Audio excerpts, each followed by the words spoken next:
Hello and welcome back to the show. Today we're into a women's health based topic. It's a solo episode, but it's also in relation to a research spotlight email that went out in August, I believe, and was basically talking about the difference in pelvic floor muscle tone between women with and without pelvic pain. So majority of the people that come into my clinic at the moment are endometriosis and pelvic pain.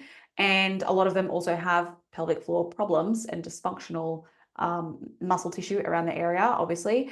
So this research that I was reading was actually quite relevant for me clinically. And when I was reading it, I was like, oh, this one's going in the research spotlight. So if you received the email, you would have potentially already read this. But I want to touch base on it here because I know people also don't love emails and they love to maybe listen whilst riding your push bike at the gym or running, walking, driving, all the goods. Or maybe you're watching this on YouTube because every episode also gets uploaded to YouTube on the channel so that if you like to watch that and take notes, you can. Now, this paper, let's talk about this paper. Now, I've got a lot of notes on my screen here because I need the notes to prompt me, basically. But it's got all my summaries here and what I wanted to talk about. So if you're watching this YouTube channel on YouTube, you will see that I'm probably looking down at my notes a lot. But I feel like it's, I want to get it right and make sure I'm sharing the right information. So yeah, the research paper is titled, "Is there a difference in pelvic floor muscle tissue between women with and without pelvic pain?" It's a systematic review and a meta-analysis, and I love it because it was published in 2023, which we all know that sometimes when we're reading up on women's health, a lot of the research can be old, and finding new stuff to, I guess, learn more or further enhance our clinical arguments of why we're prescribing certain things can be hard. I feel like chronic pelvic pain is quite a prevalent problem at the moment in women's health, and it's not only going to be impacting the individual that comes to see you, but it also has a really big impact on relationships. And this is probably because it's associated with sexual dysfunction that comes along with it. And this is also sometimes the driving force why someone reaches out. Most of the time, I feel like they've been living with this pain for a while and it's now impacting relationships. And that is why they actually reach out. So when we're looking at why we're helping these clients with maybe pelvic pain, there is potentially a deeper reason. And if there's sexual dysfunction, we know that there is most likely pelvic floor related issues. And we need to understand the muscle tone behind this and maybe how we can help in a sense of movement and prescription and muscle retraining. So keep that in the back of your mind. Like I said, most of my clients that come into the clinic have endometriosis, and this was one of the 4 conditions that the paper actually covered, and the others were vulvodynia, that was the second condition, genitopelvic pain / penetrative disorders, and that could be dyspareunia or vaginismus, so they pair under that. And then the third topic or the third category of people was interstitial cystitis and bladder pain syndrome. So they were covering all of these. They were basically every other thing that had any cancer involved, pelvic floor disorders like incontinence or pelvic organ prolapse, or any history of perineal and pelvic surgeries were excluded from the actual study. So like when they were looking at obviously what research to include in the meta-analysis and the systematic review, all of those things were out. So it was like non-cancerous based pelvic pain. Now, before we dive into the results of the review or the study, there were a couple of really interesting points that were covered in the introduction that really stood out to me and landed like a little bit differently when I actually read them. And I sometimes find there's a lot of little golden nuggets in like the introduction, like you learn things about pathophysiology or ways that people write things that you're like, oh, I actually knew that, but it hits you differently. So these are the 2 things I wanted to share. The first one was that muscle tone can consist of 2 components, the active component and the passive component. The active component being the contractile aspect of the muscle tissue that is driven by myoelectrical activity, whereas the passive components, being that of its viscoelastic properties, is independent of the myoelectric activity. So when I'm thinking about pelvic health, I'm like, oh, there's different components to this that we're measuring and that we're thinking about when we're looking at assessment and prescription. Makes sense. But when I read it, I was like, separate to the electrical activity. Right, cool. When I'm reading things about myoelectric activity, is that telling me much about the actual passive components of the muscle? Tone, that is. The second thing that pointed out was digital palpation might be suitable for clinical practice and evaluating the pelvic floor. However, in research is actually considered more subjective in nature and does not demonstrate a level of reproducibility. And for me, we're going to talk about these obviously a little bit more in the take-home points, but internal examinations being the gold standard for pelvic floor is super important, and I do understand that, but it is also very subjective to the person's experience that is doing the internal examination, what their understanding of different things are, and then how they relay that information or how they assess it or measure it. Or if someone else sees a different clinician and they get different results, like that could be because it's not as reproducible if two people do it. Anyway, you get the general idea, but it kind of made me feel a little bit better about we're not internal therapists, and I'm always trying to fight this argument of how do you do this without internals? But I see so much benefit without them for a particular population of people. There are definitely people that require the internals, but a lot of people don't want it. A lot of people don't need it. And a lot of people have come to my clinic because they felt extremely vulnerable and uncomfortable with internal examinations. And the person that they were seeing, unfortunately, wasn't able to help them without it. So I find that a really touchy topic with a lot of my clients, which is why I like to talk about it here, because I know that a lot of you are fitness or health exercise professionals and also don't have access to internals. Anyway, the primary aim of the review was to produce the evidence relating to the difference in the pelvic floor muscle tone between women with and without persistent non-cancer pelvic pain. So that was the primary aim. Now, they identified 1,604 potential papers, and only 21 of those studies were included in the review. Because of them, they met the inclusion criteria. Now, parameters that were measured and reported on within this review was pelvic floor muscle tone measurements, myoelectrical activity, pelvic floor muscle resistance, and morphometry. So that, let's break those down into a little bit more. So pelvic floor muscle tone measurements, these were measurements that included EMG, digital palpation, ultrasound imaging, MRI, dynamometry. I don't know. But I feel like every time I get on these calls every time I get on these podcasts and I'm reading research words, I'm just like a fraud because I can't actually pronounce half of them because I just feel like there's so many things. But anyway, there was a couple of other measurements there. So I do apologize if this sounds extremely unprofessional, but I just read it in my head, but I never say it out loud. So, sorry about that. Anyway, so that was pelvic floor muscle tone measurement. So they're looking at what they're doing. Myoelectrical activity.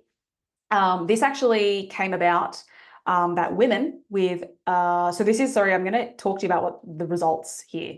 Women with the pelvic pain showed a large and significantly higher degree of pelvic floor muscle activity compared to those without pelvic pain or the conditions. When we talk about pelvic pain, we're putting the umbrella of all those 4 conditions that I mentioned earlier that are non-cancerous, not related to prolapse or incontinence, etc.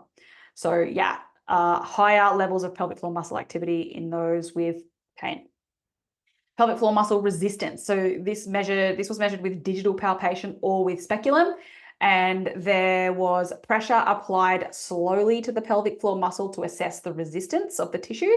Again, women with the pelvic pain presented with a large and significantly higher degree of pelvic floor muscle resistance compared to those who were pain-free. Morphometry. This included measuring various angles, levator hiatus dimensions, and the length of the pelvic floor muscles. So there was a lot of different things in there that I don't really want to go into too much detail with because I feel like when you're listening to this and I'm rambling off these results, it feels a bit hard to follow. So if that's something you're interested in reading a little bit more about, one, you would have received the Research Spotlight email and it will have all those in there. But the other thing is that you can read the paper yourself, which the link is in the show notes. So you can go have a look at that. Now, so that there was a pretty much like, you know what, I'm going to read it out because I feel like it's not going to make sense. So when we're looking at the anterior posterior diameter of the levator and hiatus, women with pelvic pain had significantly smaller anterior posterior levator hiatus distance. These are the main results. So this is what I've pulled out of the study and like nutted out into like the most important things that for me, what I'm sharing with you. One of the other measures was levator hiatus area. 4 studies measured the levator hiatus area with different pelvic pain conditions. So 3 of which found a significantly smaller levator hiatus area. Pelvic floor muscle length. 2 studies within their the paper measured the length of the deep pelvic floor muscle and found no significant difference between women with and without pain. However, one of them reported significantly shorter, deeper pelvic floor muscles in women with pain. It was mentioned within the paper the discrepancy between the citations within the meta-analysis and the results was due to the varying methods of data comparison. So they compared them. They used different ways of analyzing the data between the papers, which is why it didn't really show up in when we did like the whole meta-analysis of everything. So that was something else that I thought was interesting. It's like, wow, variability between that. Anorectal angle. This was conflicting. There was conflicting data between the studies in regard to findings of this measure. Levator plate angle. So this is another measure with conflicting data within the studies. Puborectalis angle, and only one study actually measured this and it found significantly wider angle in women with pelvic pain. Now, they also broke down like a couple of different measures, which was stiffness of the pelvic floor, flexibility, pelvic floor relaxation, intravaginal pressure, and passive component of pelvic floor muscle tone as well. But due to the lower number of studies reporting on all of the measures, a meta-analysis was actually not conducted on these, but results was reported based on the studies that assessed each measure. So pelvic floor stiffness was observed within the studies and was included in the review, was that higher resting pelvic floor muscle stiffness in women with provoked vestibulodynia. So that's PVD is the shortened term for that, which I'm going to refer to ongoing. And also in the women who had interstitial cystitis and bladder pain syndrome. When we look at flexibility, all 3 studies that compared flexibility of the pelvic floor in women with and without pain found the women with PVD, so provoked vestibulodynia, had significantly lower flexibility than women without the pain. Pelvic floor muscle relaxation. 2 out of 3 studies found significantly reduced ability to relax the pelvic floor in women with pain, and only 1 of them found that there was actually no difference. Intravaginal pressure. 2 out of 3 studies reported no significant difference, with 1 study finding women with pain had significantly higher intravaginal pressure. And passive component of pelvic floor muscle tone. Only 1 study assessed passive tone and found significantly higher significantly higher resistance and stiffness in the passive component of the pelvic floor in women with PVD compared to those who were actually pain-free. So a little bit all over the place with there, but extremely relevant for how I'm going to talk about clinical application. After reading this review, I find that it was pretty clear that most measures of the pelvic floor in women with pain were favoring more of those tightness, stiffness, smaller levator hiatus dimensions of the pelvic floor, which I feel like isn't really that surprising when we think about pain, when we think about chronic pain, when we think about the body's response to all of that, especially how it manifests in muscle tissue. But what I really wanted to talk about were 4 really key takeaways that I think is super important for clinical application. The first one was that women with persistent pelvic pain, as a result of conditions like endometriosis, vulvodynia, genitopelvic pain, and penetrative disorders, also with like interstitial cystitis and bladder pain syndrome, they're all prone to pelvic floor tightness. So whether or not pelvic floor tightness contributes to pain in these conditions has not actually been thoroughly researched. this paper actually mentioned that. However, I know from clinical experience that addressing pelvic floor tightness as step number one in an exercise program and a movement-based approach before working through deep core retraining and functional movement has drastically improved pain symptoms in many of my clients who are having or living with any of these conditions. If you see clients with these persistent pelvic pain conditions and you do not include pelvic floor release, relaxation, and retraining within your treatment strategy, I would highly recommend that you begin to include this because it has made such a difference in every single client that I have seen with this. I know that there's a lot of EPs that don't do pelvic floor rehab, but are in the space of pain, chronic pain, and maybe they're not looking at the pelvic floor enough to see how this contributes to pain. Like I said, the research is minimal, but clinically, I've seen very good results with this. The second thing that I want you to take away is within the discussion of this paper, they refer to one particular paper that really caught my interest. And this paper had compared two different pelvic floor muscle conditions and found women with vaginismus had significantly higher pelvic floor muscle tone than women who had provoked vestibulodynia, indicating to me that there may in fact be differences in tone across the varying pelvic pain conditions. Is this something that research could then dive into further to help guide clinicians who actually don't have access to internal assessments? Not every pelvic pain condition is going to have significantly high resting tone at this degree, because we can see from this that the two different types of conditions are very significantly different from each other. So if we had all these, I would love to see like all these different conditions assessed and seeing all the different types of pelvic floor muscle tone and whether or not there's patterns to this that we can then assume or at least understand that if someone presents with these conditions, their level of tone will be X, whereas these people, their level of tone would be Y.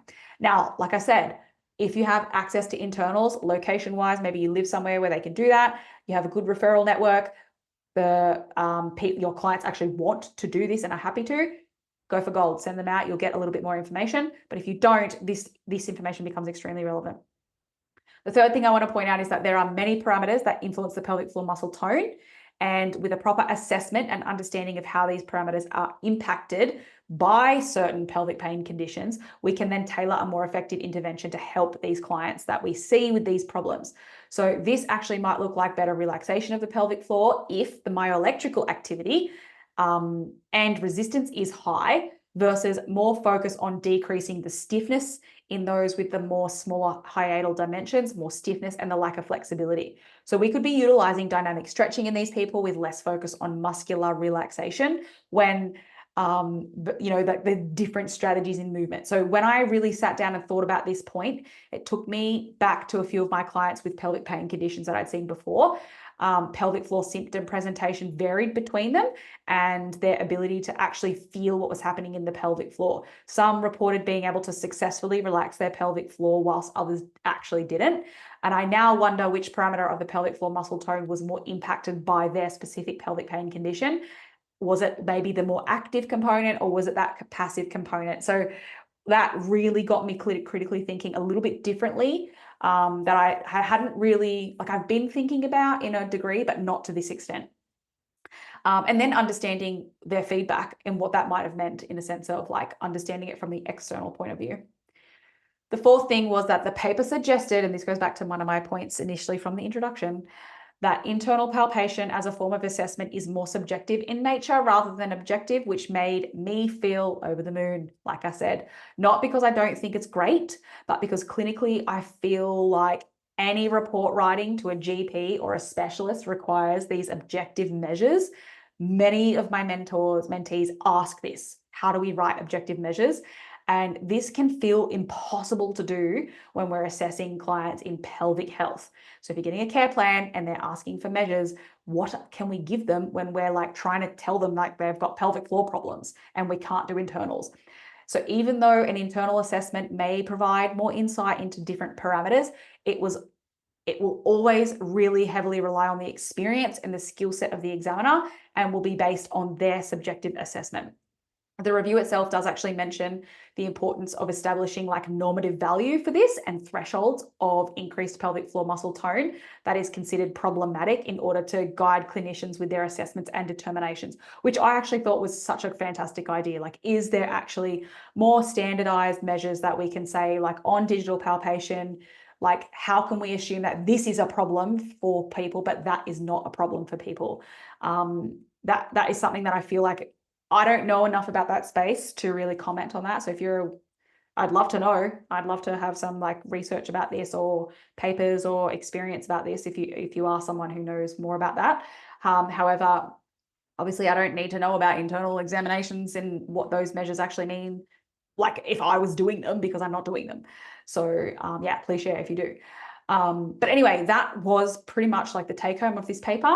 I found this one quite valuable and I found it quite exciting because it really was identifying a lot of issues with those persistent pelvic pain conditions, which was really relevant to me and who I see. And I know that majority of women who come into the clinic for pelvic floor problems, and I think you will find this too in your own practice, are tension-based clients. And if they've got these layering on problems, this type of information is actually really, really helpful. So yeah, that was one of the research papers that I did want to share, that I thought better turn this into a podcast so that people can listen. Hope you found some value in it and you have got some really good thoughts that came about from that one. Maybe you're a little bit curious to know a little bit more about pelvic floor, pelvic health. It is getting to that time of the year now where I'm getting a lot of interest in the next intake for the mentorship. So if you are interested in that, I have actually started a wait list. I will be popping the wait list. I'll put it in the show notes so you can join if you like.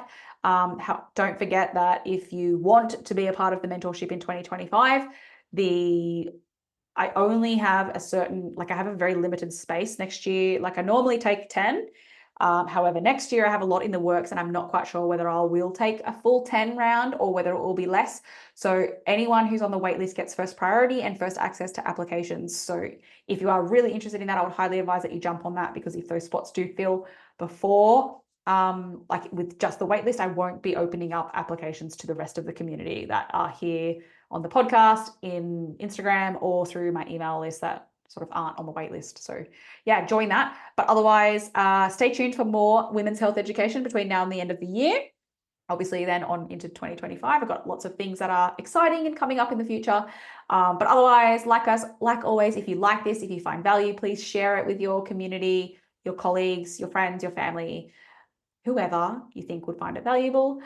Otherwise, that is all for this one. I'll see you in the next one. Bye.